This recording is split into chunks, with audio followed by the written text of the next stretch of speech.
Revenge is not the Jedi way. I am no Jedi. Hi everyone, welcome back to Return of the Nerd. Today we're going to do a review of, guess which one? The guy in the middle at the back, Kestis. These reviews are fun for me, not just, because it's fun for the collector, because a lot of people, maybe they haven't got these figures, they haven't come out yet, so they can see them out of the box. But also for me as well, just being able to open them, because usually I don't have that opportunity because I have to sell them to the collectors. I've taken him out, but he's still in his in this, okay, so I haven't looked at it yet. I want it to be a surprise. Ooh, so I've got all of these figures here on display. This is wave 35. I've opened HK Droid, Din Djarin, Mon Mothma, Bix. Luke was the last video I put up. I got him in a really cool pose today. He's doing like a force pull, and he's gonna cut down some dark troopers. This guy here, Andor, he is in the wave, but this specific one, he is like from that double pack with B2 Emo, but I'm pretty sure that this guy is totally identical. I found out one thing, that his blaster is a lot better. It looks better when you put it in his left hand rather than the right hand. In fact, is Cassian left-handed in the TV show? I'm gonna have to go back and rewatch that. He has trigger fingers on both of his hands, which is unusual for Hasbro, but I like that. Good, thank you very much. Yeah, he looks really cool, doesn't he? So I'll put him back over there. And also, I thought that we could have a look at some of the lightsaber, force-wielding characters, because I think it's good to have them in some kind of like different pose and not always have them in the same position all the time on your shelf. It gets very, very boring and tiresome. I got a figure stand here. This one is really nice. It cost me a lot of money. It's from Beast Kingdom.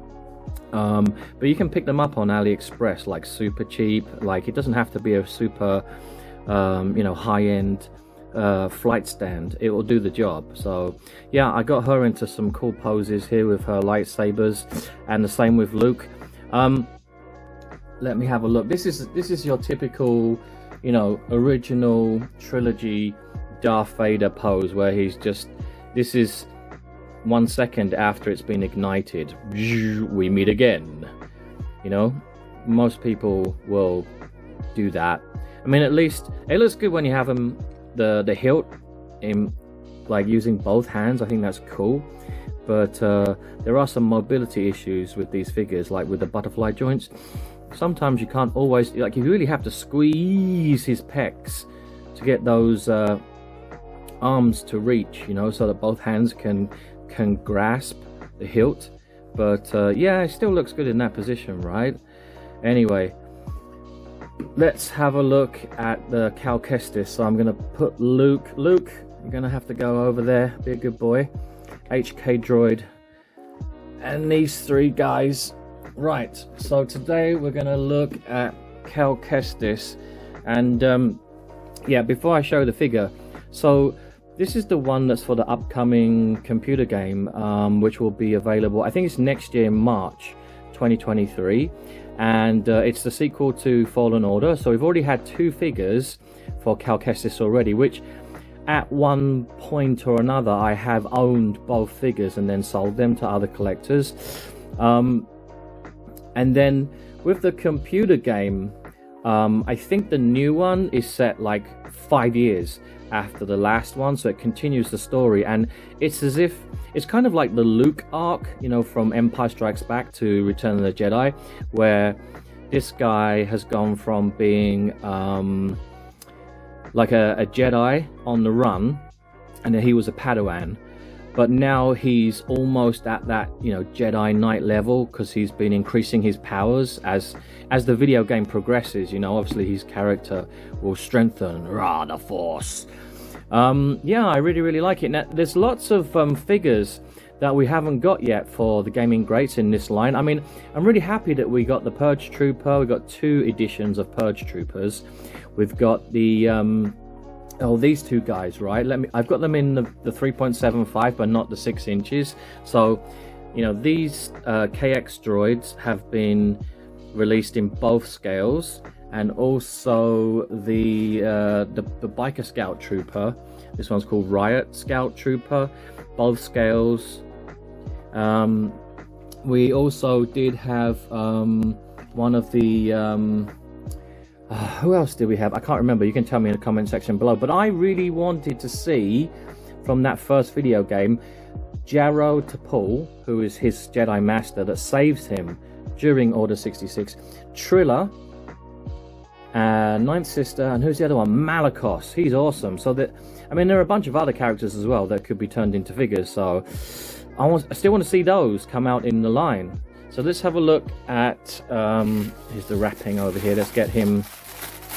It's like here's Cleopatra, and then roll out the carpet, and she's like, here I am. Oh my god, it just goes on forever. It's empty. It's an egg roll. Here we are. Oh, got it. Okay, so with this Cal Kestis, like, his face, I can tell straight away, like, his face sculpt looks more like a digital face sculpt, and it looks like the actor himself, Cameron Moynihan, whereas I know the other two that came out were more based on what he looks like in a video game. It was like a kind of animation video game version face. This one's got a lot more detail, I think, and you can tell it's definitely the actor. In fact, I really hope that Cameron Moynihan can, you know, I really hope Disney can give Cal Kestis his own live action show. That would be totally just amazing. Or even if he could just make a cameo and turn up in one of the other TV series, I think a lot of people will go wild. So he has a lot less in terms of clothing. You know, the first two, particularly the last one, which was a deluxe, he came with his he is one of those engineer, worker, construction guys that helps dismantle the ships, a bit like what we see on Ferrix in the Andor TV show. And he's got like his big huge jacket with a hood, and he comes with a couple of accessories because he's a deluxe. And the first one too, like the actual torso, the clothing on it was a lot like bulkier, and you had like several layers. It was more of a jacket, whereas this just kind of just looks like a waistcoat. So yeah, but again, the head sculpt on this one is way better than the first two.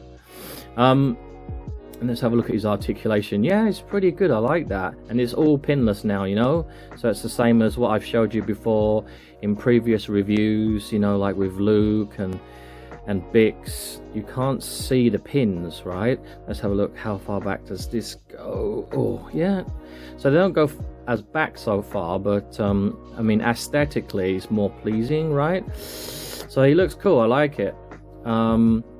And then let's have a look at his lightsaber. Open this very gently. There you go. One. Oh, it's like 3-in-1 coffee. Okay, here we go. Oh, nice. He's got the new blade, the new hilt. If you look at the there's a little bit of gameplay on YouTube, and there's also obviously you've got the first trailer that came out, and it shows you his new lightsaber. So it's a bit like Luke, isn't it? Because in Return of the Jedi, well, in the deleted scene, they should have kept that in there. You know, Luke modifies his lightsaber, and it looks different. Even Vader says at the end of Return of the Jedi, he's like, you know, your skills are complete. I see you have constructed a new lightsaber. And it's like, yeah, and I'm going to kill you with it, Daddy. In here, I guess, is one of those boxes, right? Look, you've got a little tear here. You got a perforation. So I do appreciate these little boxes, so you don't lose stuff. So this is the little droid that comes in here. I'm going to try to get this out without using skizzers. Or maybe that's a bad idea. I might have to use some scissors. Hold on 1 second. I've got everything within arm's reach. I'm just going to cut here very gently. There you go.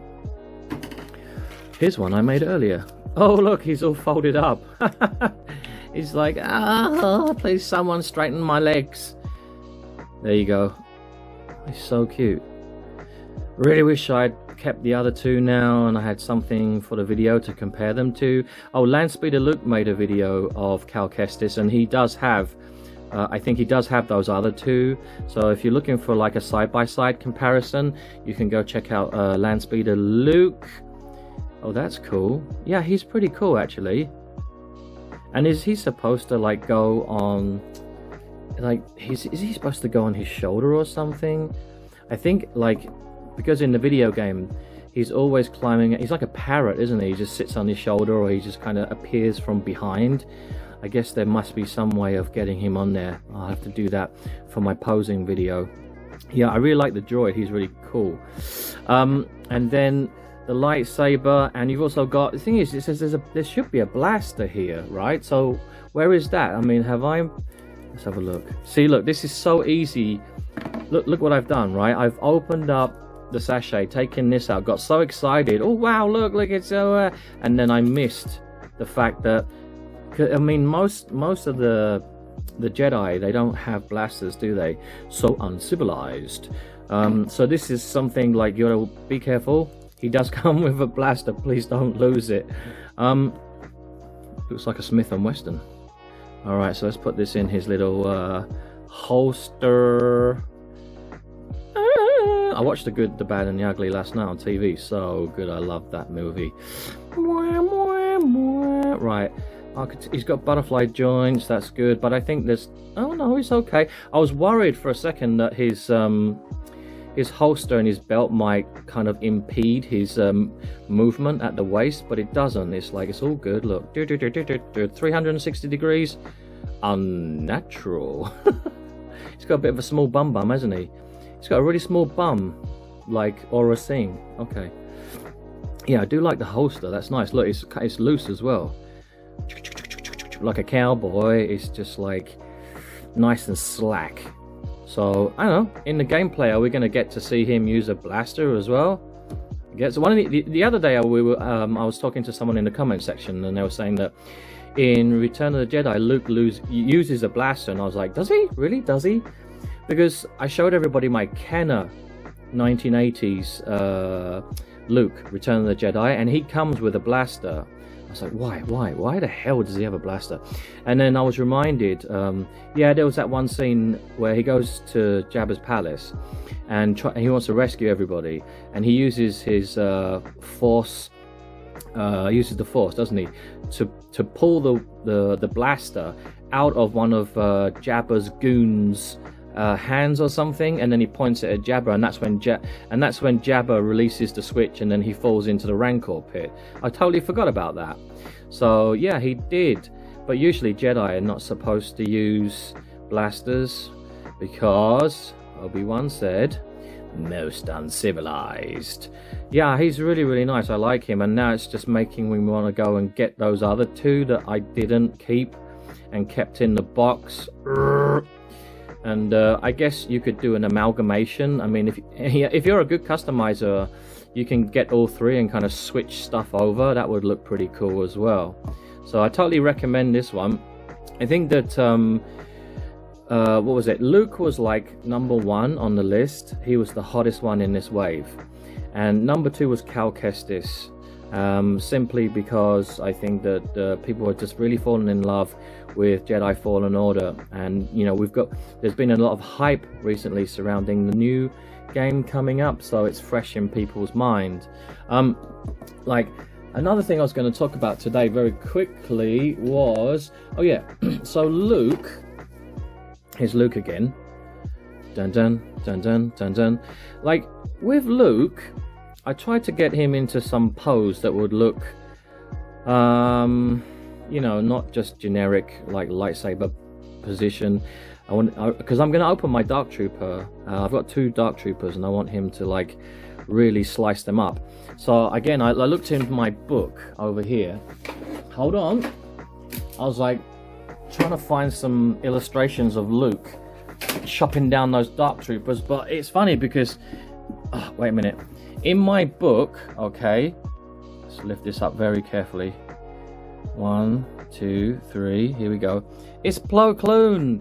I'm like, what happened? So in the concept art, the guidebook, if you look at the back and you've got that last chapter where he rescues the child, Luke's not in it. It's Plo Koon, but clearly on Luke's body, right? Which is funny. So I guess this must have been not published, but this must have been ready, you know, obviously before the series ended, and the publishers were really worried that it might get out and people would get pictures of it, and then it would completely ruin the ending of The Mandalorian season 2, right? So yeah, I guess that's what that is. So that's really unusual, but kind of cool at the same time. I mean, in this picture here, he's obviously Luke, right? There's no Plo Koon there. That just looks so much like Luke. Yeah, this is a really good book. I totally recommend that you get it. Oh, and it's really heavy. It's about 3 kilograms. Right, that's it for today. Oh, let's put this down very carefully because all my tripods are broken. Oh, there you go. Phew. Right, so that was a quick look at the Jedi Survivor Cal Kestis, and what am I going to open next? Because I've pretty much opened the whole of that wave 35 is done. So I think that for next time I'm going to wait until I get something new in. I'm hoping to get that new TVC wave in, and I'm also hoping to pick up some of the Return of the Jedi card backs as well that are coming out. And yeah, go and subscribe, support my channel. I'm almost on 2K, so I'm really happy. And then I shall see you in the next one. If you've got any recommendations of like figures that you want me to open, just let me know in the comment section. My store is still up, right? My site, my store window. So if you see a figure up there that you want to buy, just let me know through social media. Or if you see a figure on there that you want me to do an unboxing of, I'm okay with that too. All right, so I'll see you in the next one. May the force be with you.